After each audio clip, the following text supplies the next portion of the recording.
મોટા સમાચાર અન્ય પણ આવી રહ્યા છે। રાજકોટથી કલેક્ટર કચેરીમાં લોકોનો મોટી સંખ્યામાં વિરોધ સામે આવ્યો છે।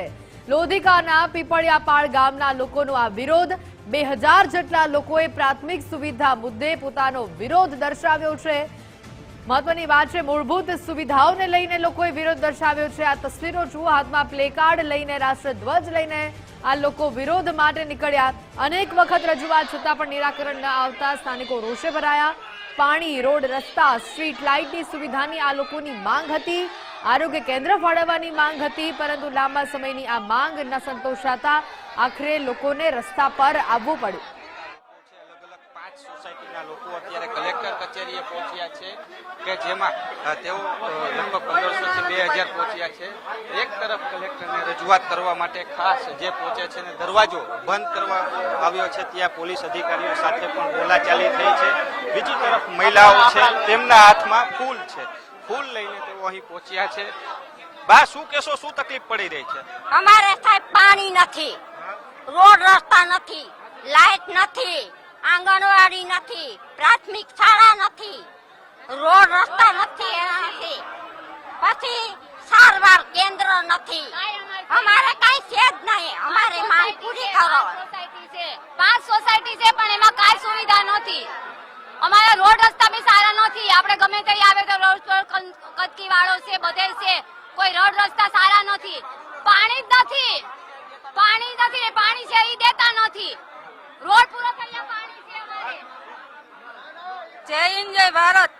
ભાઈ, અમારે એક પાણીનો પ્રશ્ન છે, ઈ અમારી જવાબદારી બધાય જણ લઈને ઉભા છે, તો કેમ અમારો કોઈ હાથ સાંભળતું નથી? 4 મહિનાથી હડિયું કાઢે, કોઈ કેમ અમને જવાબ દેતું નથી? અમારી 5 સોસાયટી એટલી અટાણે પરેશાન છે કે તમે વાત જ પૂછો માં। પાણી વગર કોઈ પણ ને હાલતું નથી, તો અમને કેમ કોઈ જવાબ દેતું નથી? રોડ રસ્તા નથી, અમારા નાના છોકરા છે તો અમારે આંગણવાડી નથી, પછી અમારે સ્મશાન નથી, અમારે 2 કિલોમીટરનો રસ્તો એટલો ખરાબ છે, તો અમારા જણ અટાણે એટલા પરેશાન થાય સોમાહામાં, તો તમે વાત જ પૂછો માં। અમે નારી સહી, શક્તિ સહી, અમે કઈ પણ કરવા અમે તૈયાર સહી।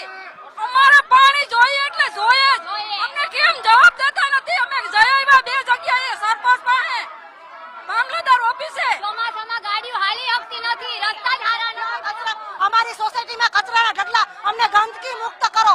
અમારા નાના છોકરા આંગણવાડી વગરના હેરાન થાય છે, 4 કિલોમીટર આંગણવાડી માટે જવું પડે। અમારે સ્મશાનની જગ્યા નથી, માણા મરી જાય તો સ્મશાન ગોતવા જવું પડે। ઘરમાં મળતું પડ્યું હોય છે ને અમે સ્મશાન ગોતીએ છીએ। અમારે સ્મશાનની જગ્યા નથી, રોડ રસ્તા, ગટર, ગેસની લાઈન, અમારે બધું હોવું જોઈએ। અમારે સ્મશાનની જગ્યા કેમ નથી આપતા અમને?